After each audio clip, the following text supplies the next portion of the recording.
என்னது 4 கத்திரிக்காயும் 1 பாக்கெட் பட்டாணியும் இருந்தால் இப்படி ஒரு டேஸ்டான குருமா செஞ்சிடலாமா?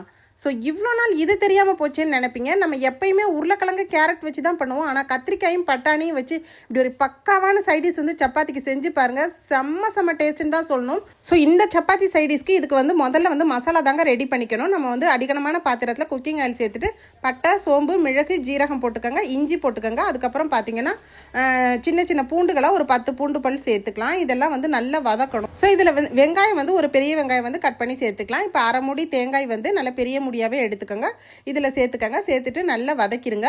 இந்த எண்ணெயில் வதக்கி நம்ம சேர்க்கறது மூலியமாக பார்த்தீங்கன்னா இந்த குருமா பார்த்தீங்கன்னா இந்த வெஜ்ஜு குருமா மாதிரியே இருக்காதுங்க. இது கிரேவி மாதிரி அவ்வளோ ஒரு டேஸ்ட்டாக இருக்கும். ஏன்னா இதில் கத்திரிக்காய் பட்டாணி போட்டு செய்கிறதுனால. ஸோ இதை அப்படியே ஒரு மிக்ஸி ஜாரில் ட்ரான்ஸ்ஃபர் பண்ணி நல்லா ஆற வச்சு நைஸாக அரைச்சி எடுத்துகிட்டு வந்துடலாம். ஸோ இப்போ அதே பேனில் என்ன பண்ணுவோம்னா வெங்காயம் போட்டுக்கோங்க. இதில் வந்து நம்ம மெயினாக வந்து நம்ம சின்ன வெங்காயம் தான் போடணும். ஒரு 10லேருந்து 12 சின்ன வெங்காயத்தை 2 கட் பண்ணி இதோட சேர்த்துக்கோங்க. வெங்காயம் நல்லா வதங்கினதுக்கப்புறம் 3 பழுத்த தக்காளி பழத்தை இதோட ஆட் பண்ணிக்கோங்க. நீங்கள் தக்காளி ஜூஸாக கூட இதில் சேர்த்துக்கலாம். இப்போ நான் வந்து அந்த கத்திரிக்காய் பார்த்திங்கன்னா 4 கத்திரிக்காய் எடுத்து வச்சதை கட் பண்ணி இதோட வதக்கியாச்சு. ஃப்ரெஷ்ஷான கருவேப்பிலையும் போட்டாச்சு. கத்திரிக்காய் நல்லா ஃப்ரெஷ்ஷாக இருக்கணுங்க. அது மாதிரி பார்த்துக்கோங்க. அப்போ தான் கிரேவி மாதிரி வந்து நல்ல டேஸ்ட்டாக இருக்கும். இப்போ பச்சை பட்டாணி ஒரு பாக்கெட் அப்படியே போட்டாச்சு. சின்ன பாக்கெட்டாக இருந்தால் 2 பாக்கெட் கூட போட்டுக்கோங்க. கத்திரிக்காயும் பட்டாணியும் சேர்ந்ததுக்கப்புறம் பாருங்கள் இதோட டேஸ்ட் அப்பப்பா செம்ம டேஸ்ட்டுன்னு தான் சொல்லணும். சீக்கிரமே ரெண்டுமே குக் ஆகக்கூடியது. நீங்கள் உருளைக்கிழங்கெல்லாம் போட்டிங்கன்னா அவிச்சு தான் போடணும். ஆனால் இதை பார்த்தீங்கன்னா லைட்டாக வதக்கி விட்டிங்கன்னாவே வந்து ஃபுல்லாக வெந்துடும். இப்போ தேவையான அளவு ஒரு 2 டம்ளர் தண்ணி ஊற்றி வேக வச்சிடலாம். இது அப்படியே வெந்துட்டு இருக்கட்டும்.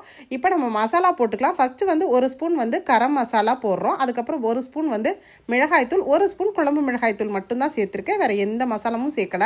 இதில் தேவையான அளவு உப்பு சேர்த்துக்கோங்க. இப்போ பார்த்தீங்கன்னா இது ஒரு 3-4 நிமிஷத்துலேயே குக் ஆயிருங்க. பட்டாணியும் உருளைக்கிழங்கும் நல்லா வந்து குக் ஆயிரும். ஸோ இது குக் ஆனதுக்கப்புறம் நம்ம மிக்ஸி ஜாரில் அரைச்சி வச்சுருக்கோம் பார்த்தீங்களா அந்த மசாலா, அதை வந்து அப்படியே இதில் ஆட் பண்ணிடுங்க. ஸோ இதுவே வந்து போதுமானதாக இருக்குங்க. ஒரு ஃபேமிலியே தாராளமாக சாப்பிட்லாம். இந்த மசாலாவை இதோட ஆட் பண்ணுங்கள்.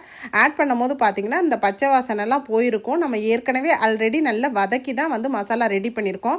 இது பார்த்தீங்கன்னா குருமா மாதிரியாகவும் இருக்கும். அதே டைம் வந்து கிரேவி மாதிரி செம்ம டேஸ்ட்டாக இருக்கும். அப்படியே சப்பாத்திக்கு நீங்கள் ரோல் பண்ணி கூட சாப்பிட்லாம்.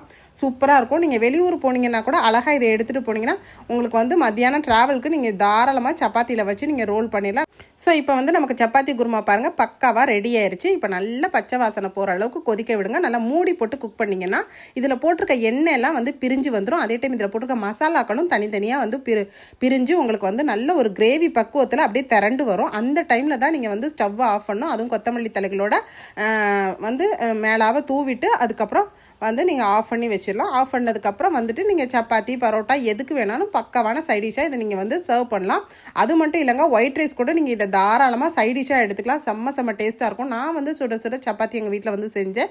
இப்போ வந்து மழை காலம் மாதிரி கோடை காலத்திலே வந்து கோடை மழை பெய்யுது. இந்த மாதிரி டைமில் சுட இந்த மாதிரி ஒரு சைடிஷ் வச்சு சப்பாத்தி கொடுத்தா எத்தனை சப்பாத்தியாக இருந்தாலும் திரும்புறதுக்குள்ளே அத்தனையும் சாப்பிட்ருவாங்க. அந்த அளவுக்கு இந்த சைடிஷ் பக்காவாக இருந்தால் தான் சப்பாத்தி நிறைய சாப்பிடுவாங்க. ஸோ அப்புறம் என்னங்க, நீங்களும் எப்போ ஒரே மாதிரி வந்து சப்பாத்திக்கு சைடிஷ் செய்யாமல் இந்த மாதிரி ஒரு பர்ஃபெக்டான சைடிஷை செஞ்சு பாருங்கள்.